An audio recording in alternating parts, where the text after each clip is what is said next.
so much care and attention and thought process and mad scientism and everything has gone into this brew. And, for a lot of people, like, they probably never even thought about, like, everything goes into that. They just want the cup of coffee. They just want the caffeine. They want the dopamine. They want to go about the day. So many people, thousands, hundreds of thousands of people are running through your McDonald's, your Starbucks, your Dunkin' Donuts every single day, never asking a question about quality and such.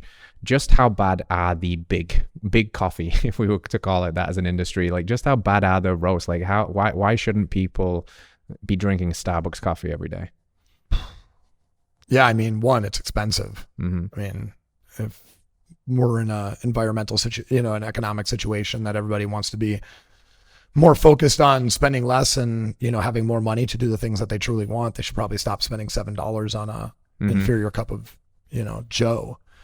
I mean, a single cup of Starbucks can have a high amount of GMOs, and not just Starbucks, but any of these coffee dispensaries, right? They're selling sugared drugs, right? Because there's two things that are super addictive: caffeine and sugar. Mm-hmm.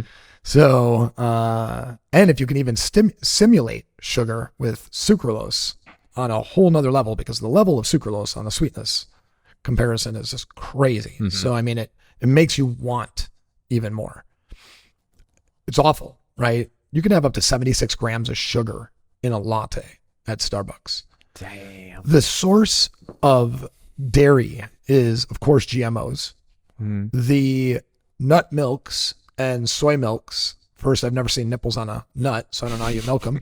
But they're loaded with fillers, preservatives, different emulsifiers, weird things that, are not great for your gut. I mean, sucralose just can't even be broken down properly, which is why, so if you're like getting like their sugar-free lattes, you're like literally destroying your gut biome. Mm-hmm. I mean, it causes like the studies on sucralose don't show cancer. No, but you want to talk about serious skin issues and digestive issues. Yes. Mm-hmm. People have massive eczema breakouts from sucralose. So, I mean, there's certainly disruption in the gut from those things and what they stand for. Personally, I just can't get behind anybody who's promoting something to that level, knowing the situation of heart disease and diabetes and cancer in America. Mm-hmm.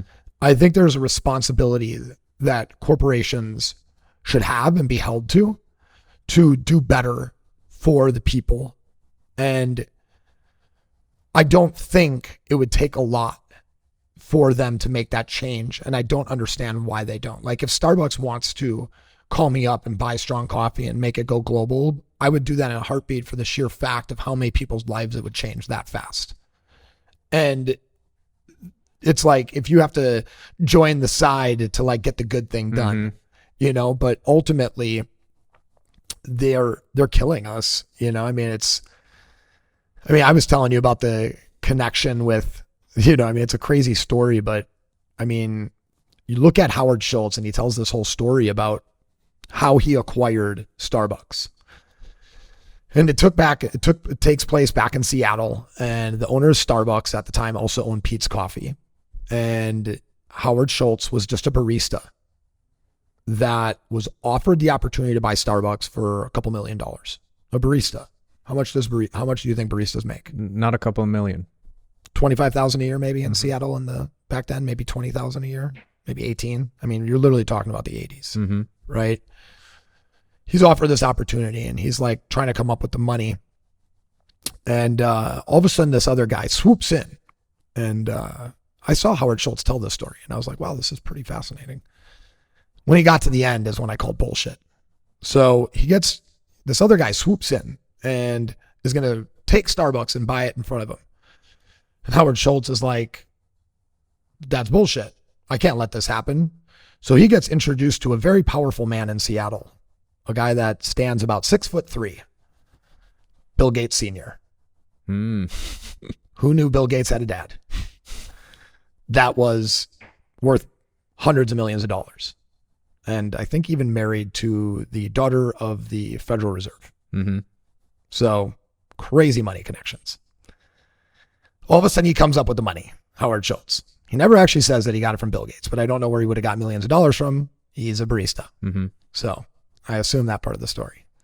So Howard Schultz is telling the story and everybody's like, this is amazing. Wow, you really did it. And he's like, and then I've told this story for the first time a couple years ago, and Bill Gates Jr. comes up to me and he's like, I never heard that story.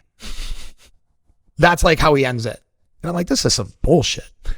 There are literally photos of Bill Gates, Howard Schultz, Jr. and Sr. all hanging out, talking about vertical integration of Monsanto and GMOs in Starbucks. And this was like the plan all along. And for anybody who's against, being lied to, I mean, look at the state of Vermont. They wanted Starbucks to disclose what had GMOs in it. And in response, they told the Grocery Market Association, and the Grocery Market Association responded by suing the state of Vermont and not disclosing what had GMOs in it. I mean, that doesn't sound like a company that's for the people. I mean, you can do whatever social kind of, ooh, look at us bullshit, but you're still selling, laced drugs, like GMO laced drugs. I mean, it's so, I just, I fancy myself kind of like a sheriff of the system. Mm-hmm. I don't want to let people get away with things, and that's like something that I can't let go. Dude, what a crazy story. It is a crazy story. You can look it up, man. There's some, it's pretty wild. When he told me when he said that, we were in front of thousands of people at a summit event. And I was actually really excited to hear him talk because I'm just starting a coffee company. Yeah. And my goal was like, Starbucks is going to buy me, right? Because I'll create a pebble so big in their heel that they'll have to. When I heard that story, I was like, I must destroy them. Because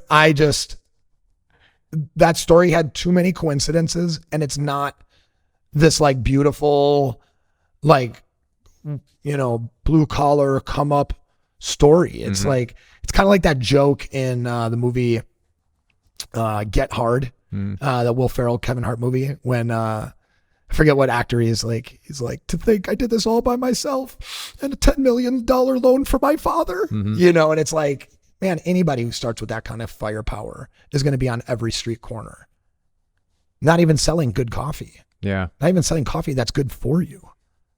And ultimately just being pushed down our throats. Like, this is the way, culturally, in movies, shows. It's all fucking programming and brainwashing.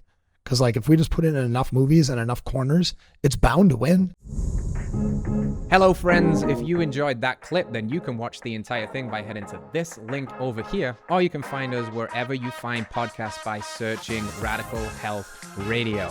If there's value here, please hit that like button. Let us know in a comment what your biggest takeaway was, and hit subscribe. Support the show as we support you. We'll see you soon.